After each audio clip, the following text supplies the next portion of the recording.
બનાસકાંઠામાં તો શિફ્ટિંગ કરીને વારંવાર પાણી નાખાવે છે, ફક્ત ચોમાસા લગાવે છે. છતાં અમારી સરકાર દ્વારા સજાગતાને લીધે શિફ્ટિંગ કરીને મોટરો લગાડી પણ સુલભ સુલભ પાણી વર્ષમાં 3 વખત ચલાવે છે. ઘણા હોયો છે. સુલભ સુફલામમાં પાણી મળે છે કે નથી મળતું? સુલભ સુફલામમાં પૂરતું પાણી મળે છે, લિક્વિડથી પાણી આલવામાં આવે છે અને કાયમી રેગ્યુલર પાણી મળે છે. એવું બધું તળ ઉપર આવે છે, ખેડૂતો કે છેતર છે. આ જ વાત કોંગ્રેસના કાર્યકર્તાઓને પૂછીએ, સુજલામ સુફલામની ખરેખર સ્થિતિ શું છે? સુજલામ સુફલામની ખરેખર સ્થિતિ શું? મારું એમ કેવું છે કે 5 વર્ષના હજી એમને ખોદકામ કર્યું નથી, એ હજી સૂકી ફટ પડી છે. ભાજપે એક ડેમ મોટો બનાવ્યો તો મને બતાવો. કોંગ્રેસે જે સરદાર ડેમ બનાવ્યો છે એ એમણે બનાવ્યો છે. ધોબીવાડા ડેમ છે એમણે બનાવ્યો છે. ચીપુ ડેમ એમને બનાવ્યો છે. એવું કહે છે કે પૂર્વોત્તરમાં પાણી નહીં મળે તો પૂર્વોત્તરના 100 ગામો પાકિસ્તાનમાં આવે છે. પૂર્વોત્તરને પાણી નહીં મળે, આ પ્રશ્ન તો ઉભો છે. આરોગ્યનો પણ એટલો જ મોટો પ્રશ્ન છે. રેફરલ હોસ્પિટલમાં આ વિસ્તાર જે રાજસ્થાન બોર્ડર અને પાકિસ્તાન બોર્ડરને લાગુ પડે છે, પછાત વિસ્તાર છે, એમના માટે સરકારી હોસ્પિટલના નામે માત્ર રેફરલ હોસ્પિટલ છે. ડોક્ટરો નથી, સાધનો ધૂળ ખાઈ જાય. થરાદ રેફરલ હોસ્પિટલ તો જ્યારે હું મંત્રી હતો ત્યારે આપણે દરજ્જો અપાયો. આજે પણ મિત્રો મેં બધાને ખુલ્લામાં કહીએ છીએ ક્યાંક મારા સ્પેશિયાલિસ્ટોથી થરાદ ત્યારે મારું આરોગ્યનું હબ છે. પ્રાઇવેટ દવાખાના ખૂબ થયા છે. મારા મેડિકલ ઓફિસરો 100% પૂરેપૂરા ભરેલા છે. સ્પેશિયાલિસ્ટોમાં પણ મારે ગાયનિક અને ઓર્થો ડીસાથી ગાયને કઈ છે, ઓર્થો મારે ડીસાથી આવે છે કે જ્યારે કોઈ પણ પ્રજાની માંગણી વગર કે ભવિષ્યમાં જ્યારે ઉપયોગ થાય એટલા માટે આપણે સરકારી હોસ્પિટલ કરી સ્પેશિયાલિસ્ટોની જગ્યા ઘટે છે. રેફરલ હોસ્પિટલ માંદી છે, શું કહો છો વલ્લભભાઈ? રેફરલ હોસ્પિટલની તો મેં આપને વાત કરી, પણ સાહેબે જે સીએસસી ને પીએચડી ની વાત કરી, પણ એમબીબીએસ ડોક્ટર નથી, માત્ર હોમિયોપેથી અને પેલા કોન્ટ્રાક્ટ બેઝ વાળા ડોક્ટરો સેવાઓ આપે છે. કોઈ સુવિધા મળતી નથી. અને થરાદની વાત કરીએ તો 24 નો વેકમમાં ઘટ છે. 3 ડોક્ટરોની જગ્યાઓ ખાલી છે. 3 વર્ષથી પાણી મળતું નથી, સફાઈની કોઈ સુવિધા નથી અને રેફરલ હોસ્પિટલ સદંતર બંધ થવાના આરે પડી છે. આપે કામગીરી અહીંના આરોગ્ય માટે શું કરેલી આ વખતે? અહીં થરાદમાં અને વાવમાં પણ પીએસસી વાવ થરાદ ભેગું હતું ત્યારે પીએસસી માંથી સીએસસી બનાવ્યું, વાવમાં પણ બનાવ્યું, થરાદમાં પણ સીએસસી એ વખતે બન્યું છે. ત્યારે સંપૂર્ણ ડોક્ટરો હતા અને એના પછી લોકોની સુવિધા માટે ફરતા દવાખાના કરીને પણ લોકોને વ્યવસ્થા આરોગ્ય માટેની કરેલી. પૂર્વ આરોગ્ય મંત્રી આપ હો ત્યારે અહીંના તબીબો, અહીંયા હોસ્પિટલમાં તબીબો ના હોય અથવા તો પૂર્ણ ક્ષમતાથી કામ ન કરતી હોય, એ કેવી રીતે શક્ય બને? હવે તો આરોગ્ય મંત્રી પણ 10 કિલોમીટર દૂર જ છે. એ કેવું છે કે મારા 13 પીએચસી એમાં એક પીએચસી એવું ન કે જે ડોક્ટર ન હોય. રેફરલ હોસ્પિટલ થરાદની છે એની પહેલા વાત કરીએ. થરાદ સરકારી હોસ્પિટલ કઈ જ રેફરલ નહીં. સરકારી રેફરલમાં મારા 4 મેડિકલ સ્ટોકનું મહેકમ છે, ત્યારે 4 મારા મેડિકલ ઓફિસર નર્સિંગ સ્ટાફ બધો તેને સર્જનો નથી, એ આપણે કીધું સ્પેશિયાલિસ્ટો નથી. સ્પેશિયાલિસ્ટ નથી અત્યારે પણ કહું છું. એમનો માણસ હોય તો પણ મૂકવા માટે તૈયાર. પૂર્વ આરોગ્ય મંત્રીનો વિસ્તાર હોય અને ત્યાં જ આરોગ્ય તંત્ર માંદું હોય, આ ક્ષમાને પાત્ર ગણાય. એમબીબીએસ ડોક્ટરો બધી જગ્યાએ હાઉસફુલ સ્ટાફ. કોઈ તમારા પૂર્વ આરોગ્ય મંત્રી અને ધારાસભ્ય કબૂલે છે કે સ્પેશિયાલિસ્ટ નથી, સર્જનો નથી. હા, સ્પેશિયાલિસ્ટ હોય તો નથી. આ કોંગ્રેસની સરકારે 40 વર્ષ સુધી કોઈને ભણવા દીધા નથી. મજૂરના મજૂર રાખ્યા, કોઈને ભણવા દીધા નથી, ડોક્ટર થવા દીધા નથી. આવી સ્વસ્તી ભાજપની સરકાર છે તો અહીંયા કેમ એક પણ જીઆઈડીસી, એક પણ ઉદ્યોગો, નવી રોજગારી કેમ નથી આવી? 18,000 ની જે ભરતી થઈ મારા એક ગામમાંથી 42 દીકરી મારું લોણાવા જઈને ખબર કાઢો. 42 જણને એક ગામમાં અત્યારે રોજગારી મળી છે. આ વખતમાં બિન સચિવાલય હોય કે મારું જિલ્લા પંચાયતની અને ક્યાંય પણ જોઈએ દેશ તો એમ કે જગ્યાએ 78% રોજગારી. હું મિત્રો આઝાદીના આટલા વર્ષોના ટોટલ એક બાજુ મૂકે અને એક બાજુ રોજગારી કઈ વધારે મળી. આ રોજગારીની તકો નવા ધંધા ઉદ્યોગની વાત છે, નવા ક્લસ્ટર, નવા ક્ષેત્રો વિકસવા જોઈએ. માત્ર સરકારી નોકરી એટલે રોજગારી નથી હોતી. પ્રાઇવેટાઇઝેશનમાં જે કંઈ કેવું પડે આખા જિલ્લામાં મારો ઉદ્યોગ એક જ છે અને ઉદ્યોગ મારી બનાસ ડેરી સિવાયના બીજા પ્રાઇવેટ સેક્ટર, માત્ર વેપારી સેક્ટર વગરનું બીજું હોય કઈ પશુપાલન સિવાય કંઈ જ નથી. માંગીલાલભાઈનો જવાબ લઈએ કે આ થરાદ વિસ્તારમાં કૃષિ અને પશુપાલન સિવાય કશું જ નથી. આ પાપ કોના કારણે સર્જાયું? રોજગારીના ક્ષેત્રો આજે પણ નથી. છેલ્લા 25 વર્ષથી ભાજપ સરકારની જે કુરીતિઓ છે એના માટે અહીંયા આજે પણ એક ઉદ્યોગ સ્થાપ્યો નથી. જે ડેરી ઉદ્યોગની સાહેબ વાત કરી છે એ કોંગ્રેસની દેન છે. અમૂલ હોય કે ડેરી હોય, બેંક હોય, એ કોંગ્રેસની બધી દેન છે. માર્કેટ બનાવ્યો હોય તો પણ કોંગ્રેસના વખતમાં બનાવ્યો છે. આ લોકો આયા પછી એક સિંગલ ઉદ્યોગ, પ્રાઇવેટ કોઈ ઉદ્યોગ બનાવ્યો હોય તો મને એક નામ આપે તો હું એમનો જાતિ સ્વીકારેલું.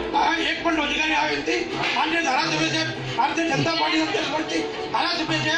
અહીં ગુજરાતમાં 20 વર્ષથી સરકાર છે. માન્ય ધારાસભ્ય છે સારી હોય એટલે ભાજપની સરકાર સારી હોય તો ગુજરાતમાં જેડીસી નાખી શક્યા હોય. પણ આ વસ્તુને કોઈ પણ એવી કોઈ ધંધો કરી શક્યા એના માટે થરાદ વિસ્તારમાં આખા ગુજરાતમાં કોઈ એવું નહીં હોય, આખા ગુજરાતમાં કોઈ એવું નહીં હોય કે મારી શેર ફાઇનાન્સ કોલેજ ચાલતી હતી, મારી શેર ફાઇનાન્સ કોલેજની ક્રમશઃ બંધ કરાવી અને સરકારી આર્ટ્સ અને કોમર્સ કોલેજ ગુજરાતમાં ક્યાંય નથી હોય મેં મિત્રો ચાલુ કરાવી. આપણે પરબતભાઈની સંસ્થા 1985માં જઈ એકવી વાજબી શાળાઓ સરકારી છે. તમારા ઘરની તમારા બાપની નહીં. ગુજરાતની વિધાનસભાની અંદર માનનીય નરેન્દ્રભાઈ મોદી સાહેબના નેતૃત્વમાં પરબતભાઈ પટેલ સાહેબ 2 વખત ધારાસભ્ય ભાજપના બન્યા છે. ભૂતકાળમાં કોંગ્રેસના એમએલએ રદ કર્યું છે. એમના પાપના પ્રતાપે વિસ્તારની અંદર જીઆઈડીસી નથી આવી. 20 વર્ષથી ભાજપની સરકાર છે, એમએલએ ન લાવી શકે, જીઆઈડીસી સરકાર તો આપી શકે ને. સરકાર એના માટે પરબતભાઈ પટેલ સાહેબ પ્રયત્નશીલ છે. અને જ્યારે નરેન્દ્રભાઈ મોદીએ 24 કલાક ગ્રામ જ્યોતિની યોજના આપી, મારા કેટલાય મિત્રોએ અત્યારે જીઆઈડીસી સિવાય પોતાના ઉદ્યોગો સ્થાપ્યા છે. જો અહીંયા વેલ્ડિંગ, ટ્રેક્ટર રિપેરિંગ થી માંડી, પશુ આહાર બનાવતી માંડી નાના ગૃહ ઉદ્યોગો એ 24 કલાક લાઇટના પ્રતાપે ગ્રામ જ્યોતિના હિસાબે નરેન્દ્રભાઈ મોદીના પ્રતાપે ચાલુ છે. કે 60 વર્ષ કોંગ્રેસનું શાસન રહ્યું, થરાદ ઉપર ધ્યાન કેમ ન આપ્યું? સરકારની નીતિના કારણે હીરો ઉદ્યોગ ચાલતા હતા અને એ બંધ થઈ ગયા. ત્યારે છોકરા ખેતરમાં પાવડો લઈને કામ કરે. ભણેલા છોકરા આ દશા છે આજે. અને એ ભાજપની દેન છે કે ભાજપે કોઈ જાતના ઉદ્યોગ તરફ ધ્યાન આપ્યું નથી, ગરીબો પ્રત્યે ધ્યાન આપ્યું નથી, ખેડૂતો તરફ ધ્યાન આપ્યું નથી, યુવાનો પ્રત્યે ધ્યાન આપ્યું નથી. શિક્ષણમાં સરિયામ નિષ્ફળ ગઈ છે. મોટા બિલ્ડિંગ બનાવ્યા છે, કલર કર્યા છે. એક શિક્ષક છે, માત્ર પ્રાઇવેટ સ્કૂલો ચાલુ થઈ છે. પૈસા ખોટી રહ્યા તો ધંધા રોજગાર થતા. અરે ટ્રેક્ટરો એક ગોમદીઠ પૈસા વિકાસ પાણી ના હોત તો ક્યાંથી લાવત? પાણી હતું નહીં આજે. ભાજપ કહી રહ્યું છે પાણીના કારણે વિકાસ થયો છે. પાણી છે માત્ર ને માત્ર કૃષિ અને પશુપાલન પર છે. હવે ત્યારે એક પ્રશ્ન એ પૂછીએ, માજીભાઈ, તમારી હારનું કારણ શું? સ્વાભાવિક છે કે આખા ગુજરાતમાં ઓછામાં ઓછા વોટે વર્તમાન મંત્રી હતા, ડેરીમાં એમનો કબજો હતો.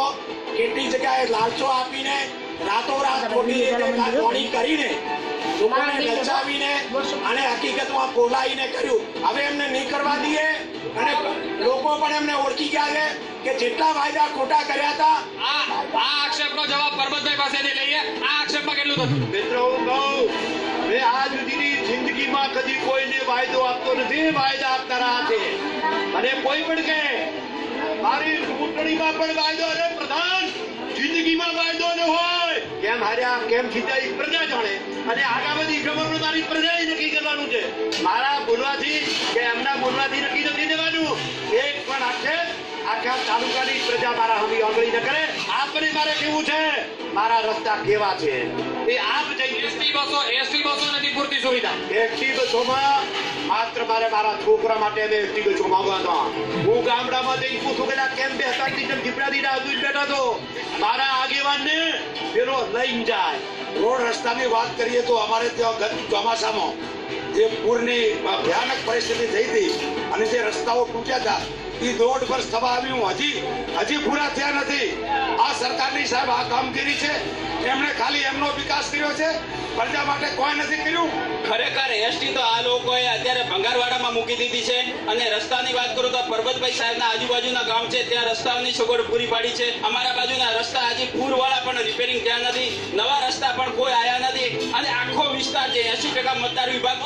જોબ નંબર રદ કરાવ્યા છે પરબતભાઈ, જોબ નંબર રદ કરાવ્યા છે એવું કહે છે પરબતભાઈ ધારાસભ્ય થયા ત્યારે જે આ થરાદ અને વાવના વિસ્તારમાં જેટલા રસ્તાઓ મંજૂર થયા ઇતિહાસમાં ક્યારેય કોઈ રસ્તા મંજૂર નથી થયા. અહીંયા 2015માં જે પૂર પ્રકોપ આવ્યો હતો, પૂર પ્રકોપમાં એક મોટી હોનારત થઈ હતી.